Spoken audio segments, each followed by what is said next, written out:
Welcome to the Marketing Automation Moment podcast. I'm Hannah Kelly. And I'm Mike Maynard. This is Napier's podcast to tell you about the latest news from the world of marketing automation.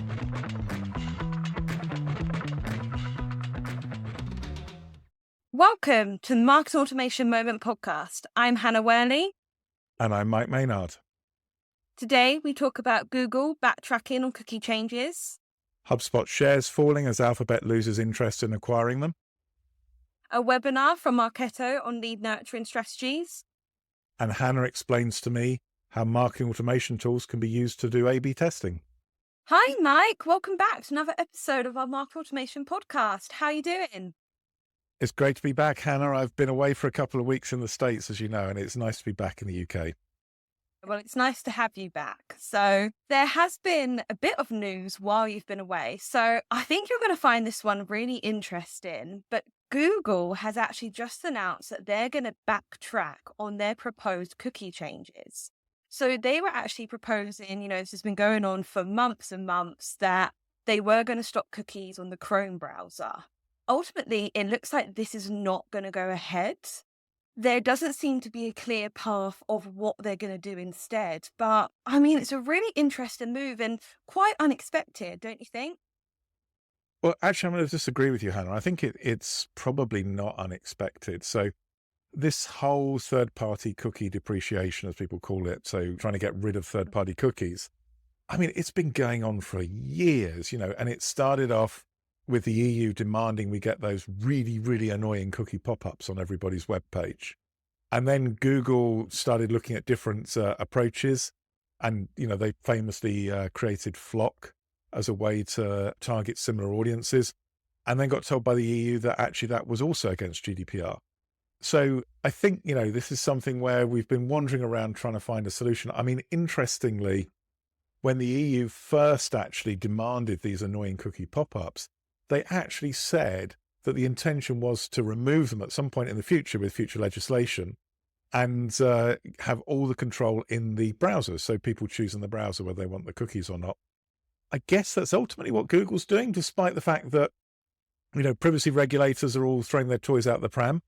Actually, probably, I think that's where we are with cookies, is Google's giving all the control to, within Chrome. And maybe that's what everybody wanted at the start. It's just that nobody really could admit it.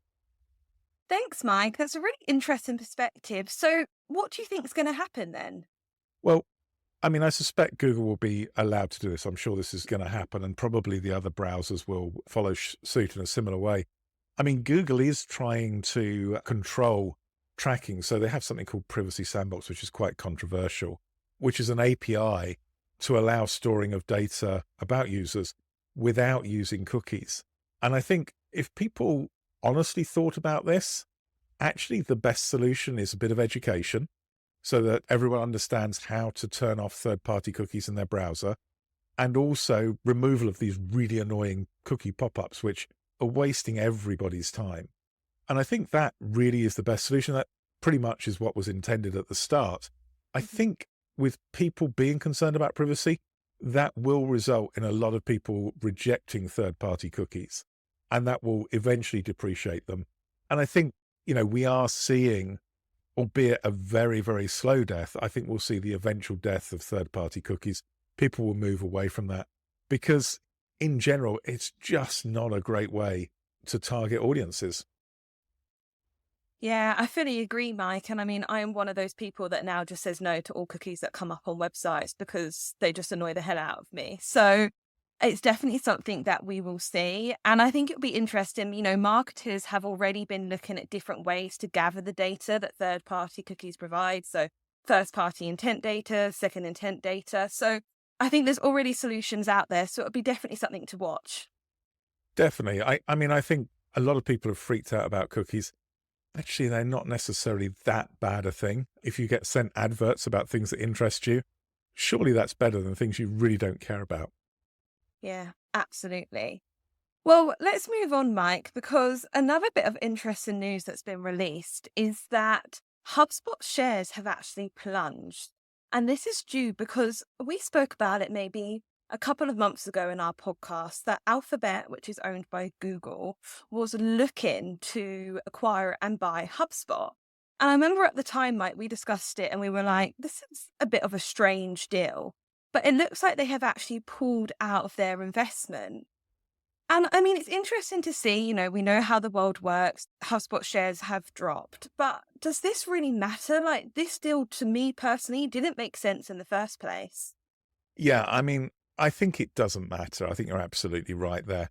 I mean, if you actually looked at what happened back in, I think, October, November time, the rumors started, the stock price went up, everyone was speculating on an acquisition. Now that it appears that that's not going to go ahead, whether or not it was super serious, I don't know. But it certainly seems that, Google is not going to buy HubSpot. The stock's basically gone back to where it was. And the only people who've lost out, I guess, are the people who tried to speculate on an acquisition and make a quick buck. So I don't think it's a problem. I think HubSpot obviously has a very good future. Mhm. That's clearly something, a company that's going to be successful in the CRM and marketing automation sector. They don't need Google. It may have, resulted in a higher valuation, but at the end of the day, they don't need Google and they shouldn't worry. I mean, what do you think? Yeah, I fully agree. I mean, I actually read that it looks like HubSpot is growing faster than Google at the moment.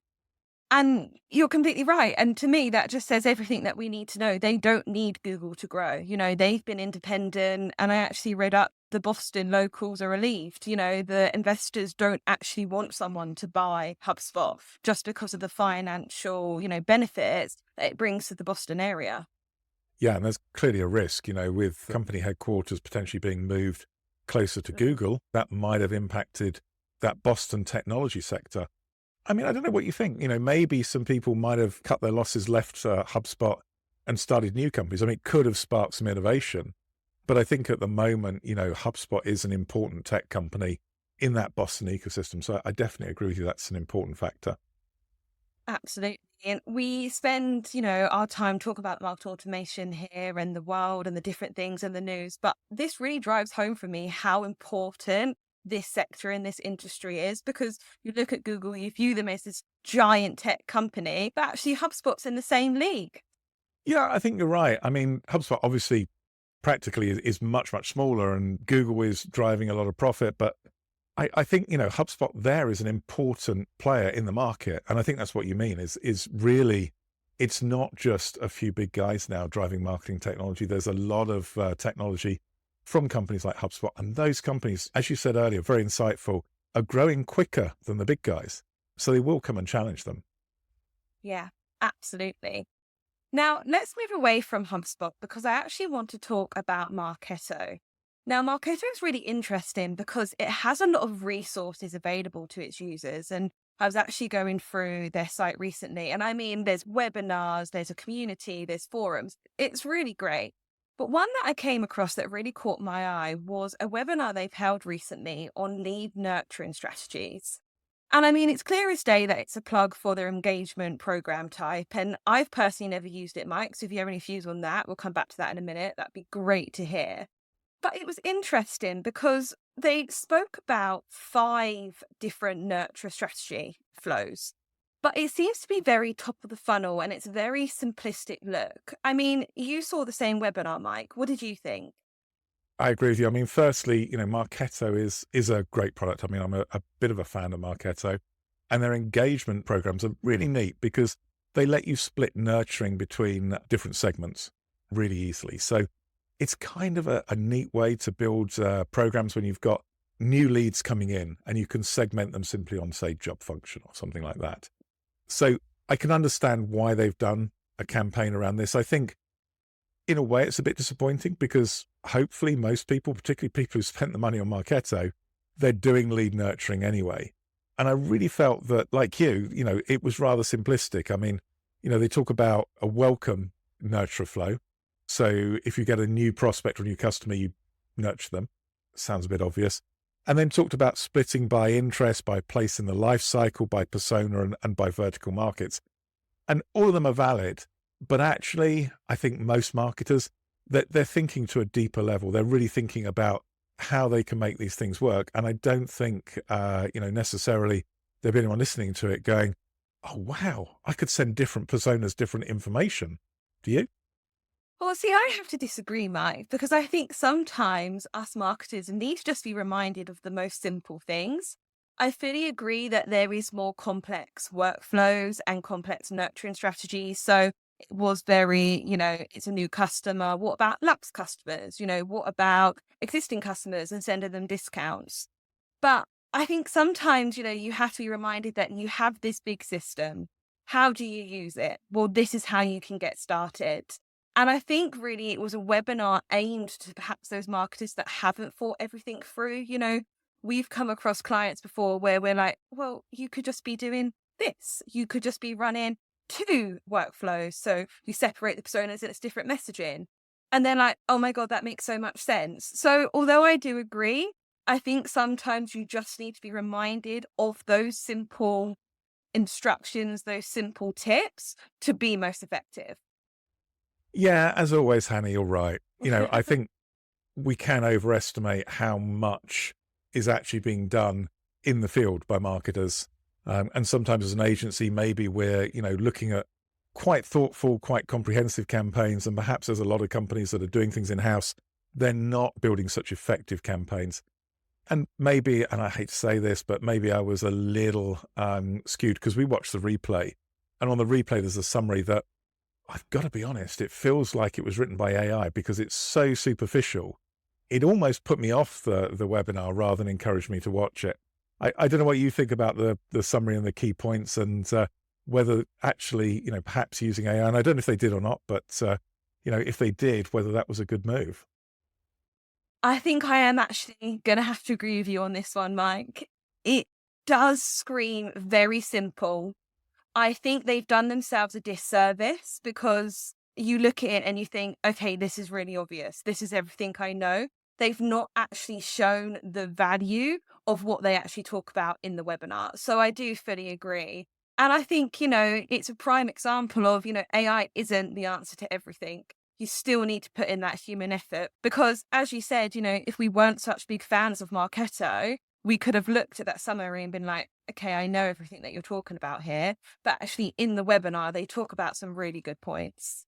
Yeah, I sometimes think with AI, and I know we're getting off the topic a bit, but sometimes because AI is fundamentally predicting the most likely next word, that's pretty much how AI works on a very crude level. Everyone's going to write in now and tell me I shouldn't claim to have been an engineer because I'm simplifying it, but fundamentally it's a statistical process. It makes content sometimes, read as though it's been well written, but actually what it's saying is a little lightweight. I'm going to, coin a new word here. I think it's the blandification of content by using AI. I mean, everything comes out quite bland and quite boring. We're impressed at the quality of the writing, but actually the quality of the thought behind the writing sometimes isn't there. Yeah, I think you've summed that up perfectly, mate. Now, just looking at time, let's move on to our insightful tip of the week. Now, this week, I want to talk about A/B testing. So, this is something people use a lot on digital campaigns, within their ads. But I think marketers can forget that it can actually be used within market automation platforms as well. So, one of the things that we do at Napier is we A/B test different subject lines. We A/B test different call to actions, things like images. And the difference it makes, I think, is so underestimated. I mean, recently, we do webinars quite frequently. We do them about once a month. And I've been sending out these webinars and, our attendees have been declining slightly. I've changed up the subject lines. I've done a couple of A/B testing. And what do you know? We've increased the registrations for our next webinar that's happening on the 21st of August. So I think it's something that's really simple, but something that's really overlooked. And it actually doesn't take that much time at all. Well, I love the way you've taken the credit for all the new registrations and not given me anything for the content we're presenting. I've got to agree with you. I mean, you're absolutely right. I think it's very easy, particularly in B2B, where you tend to have a lot of, fairly evergreen things and then a few one-off campaigns. It's easy to forget that actually you should always be testing. We were running webinars. The webinars were frankly going quite well. We had good attendance. lots of engagement. The people who attended stayed. So, clearly we were selling the webinars in an honest way. But you're right. There was a very slight drift down in the number of attendees across time.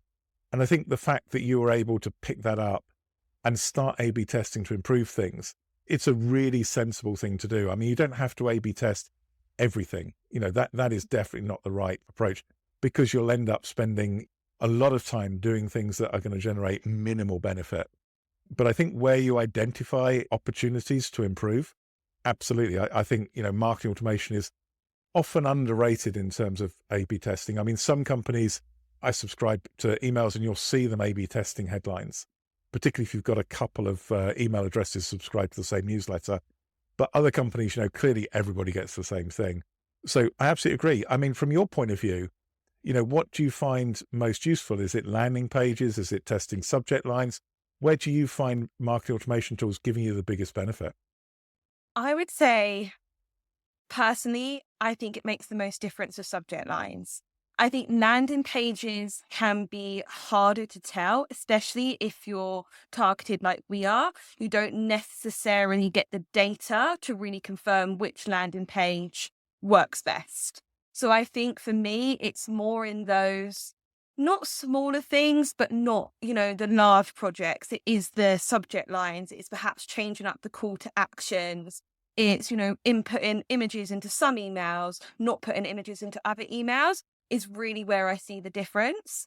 I think if you're working with large sums of data, and you're doing a broad outreach, then A/B testing things like landing pages can be really, really helpful. But I do think it's dependent on what your goal is.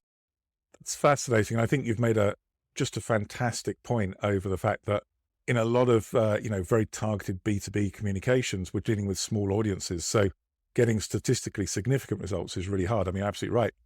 I'm interested though, do you think one of the reasons that subject lines work so well is because as marketers, we're more prepared to do something very different on a subject line rather than do something completely different on a landing page? Oh, that is a fantastic question, Mike. And the answer is absolutely yes. I think especially in our sector, in the B2B technology sector, we are limited with perhaps we go too conservative. So when we build landing pages, we're not as daring, we're maybe not as fun, but with subject lines, you can do things that are a bit more fun, that maybe make people smile a little bit, pay attention a bit more. So absolutely, I think we perhaps have more freedom, whether that's right or wrong, with things like emails and subject lines than we do with landing pages. Yeah. And I guess also you have the issue that changing a subject line takes a lot less time than completely redesigning a landing page. Absolutely. And I mean, it's one thing versus how many things do you change on a landing page? Brilliant. Well, thanks so much for your time again today, Mike. It's been a fantastic conversation. It's been great. Thanks very much, Hannah. And I look forward to talking to you on the next episode of the Marketing Automation Moment. Thanks for listening to the Marketing Automation Moment podcast. Don't forget to subscribe in your favorite podcast application, and we'll see you next time.